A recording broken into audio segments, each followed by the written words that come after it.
Today, we'll be going over how Always AFK, a Roblox speedrunner, started out by mastering speed and movement optimization in Rogue Lineage, before establishing his legacy in Deepwoken as a legendary speedrunner who recently became the first person to reach W rank. This is the story of Always AFK, the man who continuously pushes the limits of Deepwoken with the hopes of being faster than time itself. Oh my gosh, it's over. Oh, thank God.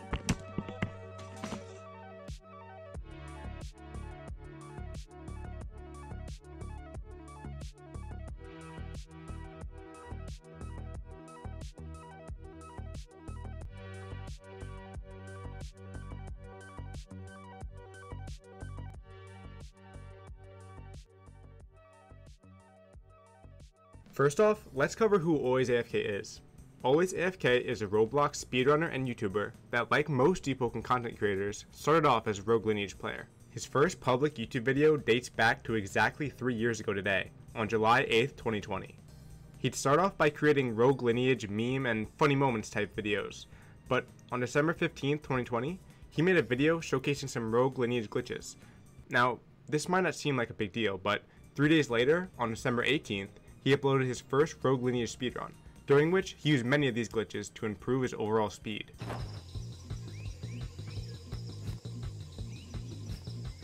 Always AFK would then drop his final 2 very impressive Rogue Lineage speedruns, before discovering an incredibly cool glitch that literally granted flight. Now, while you might think that this would help boost the popularity of Rogue Lineage speedrunning due to a cool glitch like this being discovered, it didn't, and on June 17, 2021, Rogue Lineage speedrunning was officially dead, with many major bugs and glitches used in these speedruns being patched due to a new anti-no-clip system.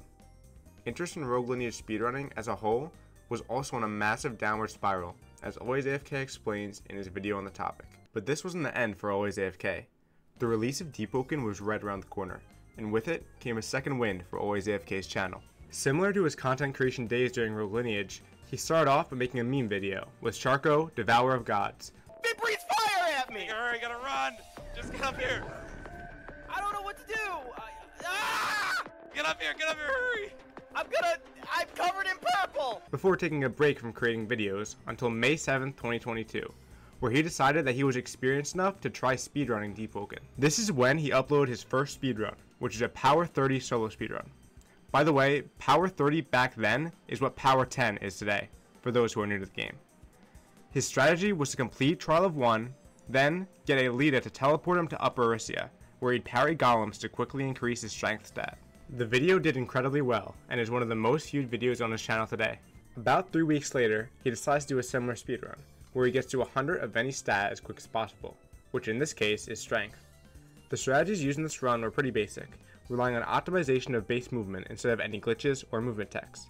This speedrun is practically identical to his first, with the only difference being the end goal of getting 100 strength instead of reaching Power 30. After the speedrun video also did incredibly well, Always AFK became known for his wacky hair selection throughout the community. Even if you didn't know his channel by name, you definitely knew who was being talked about once his ridiculous hairstyle was mentioned. But Always AFK wasn't a one-trick pony. He made a ton of incredibly entertaining build progression videos that were very well edited. These progression videos were especially intriguing and unique, mainly due to the fact that a lot of them were based around the player interaction that he'd encountered during play. He also made a trading video where he traded a Gobletto up to a Cripblade, as well as a video of him beating Trial of 1 while he was blindfolded in real life. And just listen to the effort that he had to put in to get past Sharko. So I did what any sane person would do, and gathered 23 video clips of people beating Shark without taking damage, taking note of what attacks he used in what order he used them in. Then I compiled that data into a spreadsheet so I could find out his most common attack pattern, finding the probability of success when guessing his incoming attacks. But now we're getting a bit off topic. We're here to talk about his groundbreaking speedruns where he pushes the limits of Deepwoken's movement to the max. Almost 3 months after Always AFK's first 100 stat speedrun, he improved upon his time by almost 10 minutes by using a few new strategies. First off, he decides to switch to agility, since it removes relying on a leader to teleport you to Upper Arisia, which is completely luck dependent.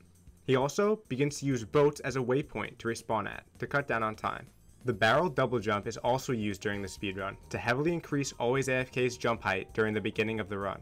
Finally, he takes advantage of the fact that time out of the game doesn't count towards the timer, allowing him to server hop and kill the same bandits for maximum efficiency in training his agility. This combined allows him to beat his previous 100 stat speedrun by almost 10 minutes. Next is his freshie to Duke speedrun, which he completed with a very impressive time of just under 40 minutes, at 39 minutes and 38 seconds. During this run, he uses numerous strategies such as logging to remove fall damage, sending his boat out to respawn on it later, using a barrel to double jump, and saving autodidact points to level up when close to death. But with the verse 2 update, everything would change. With the entirety of layer 2 being built around racing against the clock, it was perfect for speedrunning. And for the first time ever, people besides Always AFK took interest in speedrunning the new additions to Deepwoken, determined to lower their times as much as possible. Not only did the addition of layer 2 itself breathe life into the Deepwoken speedrunning community, but so did the addition of many oaths, talents, and mantras that would make it possible to complete layer 2 and its challenges at the maximum possible speed. Less than 2 weeks after layer 2 dropped, Always AFK would upload his first ever chaser speedrun, with a time of 17 minutes and 45 seconds. Pretty impressive, since your light hook lasts for 20 minutes, that seems like a pretty good time, right? Wrong. Always AFK beat Chaser in 17 minutes and 45 seconds, with the timer starting when his character was created. Yeah. He started a brand new character and beat floor 1 of layer 2 faster than most people were beating it with a max level character at the time. And if you thought that was impressive, 3 months later, Always AFK and 4 other speedrunners would set an unbeatable world record, where they completed the entirety of layer 2 in under 7 minutes. I can't cover the entire run in this video, but Always AFK does an incredible job of covering it himself in his video, so I'd recommend watching it after you finish this video. Basically, all 5 speedrunners and their tasks during this run had been fully optimized in order to beat layer 2 as quick as possible, with the team getting incredibly lucky on top of that, with a 2-cycle chaser and the 3rd Etheron floor spawning early. Watching this run is truly an incredible experience, and it now lies as a record that will most likely never be beaten. Before we get to his latest speedrun, we have to cover his Speedrunner vs 3 Hunters video, which can also be seen as a bit of a tribute to when he made a similar video with Rogue Lineage. This video had me on the edge of my seat the entire time, and I highly recommend you watching it. The strategies that Always AFK uses to outsmart the Hunters during this video is incredible. Obviously, with any type of video like this, you'll have people saying that it's staged or whatnot, but if you actually give the video a watch, you can tell that it isn't staged at all. Now is where we take a look at what is, in my opinion, Always AFK's most impressive solo run. He beats Chaser in 4 minutes and 12 seconds using numerous strategies and techs. First off, he spark swaps with the carbuncle to get the key early. Then, after making his way to the Bonekeeper in about 30 seconds, he spark swaps with the Bonekeeper to send it directly into the void, killing it instantly. Then, he literally jumps around the generator's barrier using incredible movement to skip waiting for the barrier to despawn. After precisely navigating through the Eternal Gale with incredible speed, he demonstrates one of his most iconic techs, the Wave Dash, where the Cap Artist talent and Heavenly Wind mantra being used in sync result in your character getting flung forward very far. He then spawns the Bounders and spark swaps with the Bonekeeper to make his way to Chaser. He has 1 point of Iron Sting on this build, allowing him to eat gold for a damage buff. Then, by getting the Divine Axe from his Crazy Slot spell, Always AFK starts the Chaser fight at 2 minutes and 18 seconds. Having good luck on these pot spawns, as well as Always AFK's optimization of maximizing his damage output, makes the Chaser fight a breeze.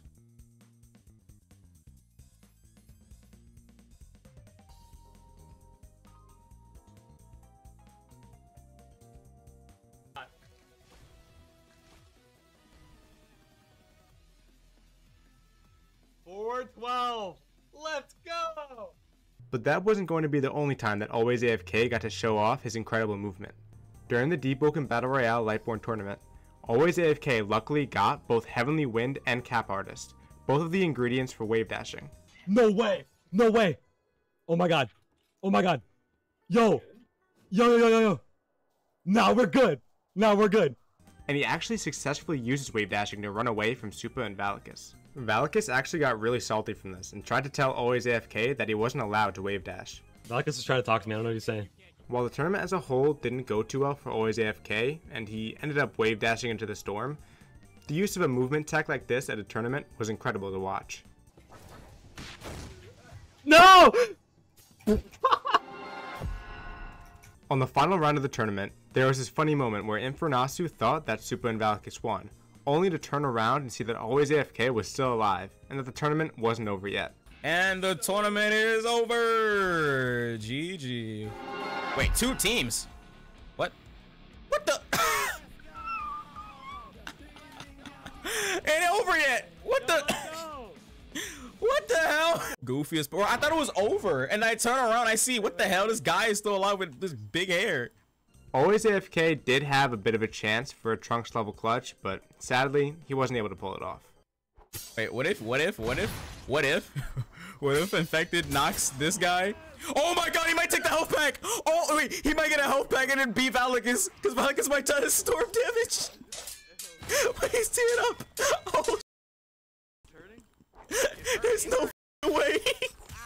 Okay, he's dead. He's dead. I was about to say. If you're interested in seeing more about the Deepwoken Battle Royale tournament, and more specifically the story of Trunks, make sure to check out my video on the topic. Finally, we get to Always AFK's most recent achievement, being the first person to obtain W rank. To obtain W rank, you need to complete all of these tasks while having all of these modifiers active. When W rank was first announced, it was obvious that the first person to get it would be none other than Always AFK, Deepwoken's most legendary speedrunner, and of course he delivered, rewarding him with the world's first green name. Alright, what did you get? What did you get? What did you get? What did you get? Quick, verify in the Discord. Wait, oh, no. Yo, it's a green name. Oh, it's a green name. I knew it. I knew it. For Always AFK's legacy to be cemented, he didn't need to be the best PvPer, which he wasn't. He didn't need to be the best PvEer, which he wasn't. All he needed was to be the fastest, which he was. From when he started speedrunning in Rogue Lineage, he was destined to find the quickest route possible no matter the task, and he took that same energy to Deepwoken. From being the speedrunning pioneer of Deepwoken to becoming one of the fastest to ever play the game, Always AFK will forever be a legendary name, recognized for both his wacky hair and undeniable speed. I can't wait to witness all of the future records that will be set by him as long as Deepwoken lives. If you made it to the end of the video, I appreciate it a ton. Please consider liking, subscribing, commenting, and sharing the video with a friend who will enjoy it. I really enjoyed making this video and I hope to make many more in the future. I'd like to upload at least weekly, but I'm going to make sure that I don't burn myself out like I have in the past. Thanks again for watching, and I hope to see you in the next video. It might not be an hour long, but I wasn't joking.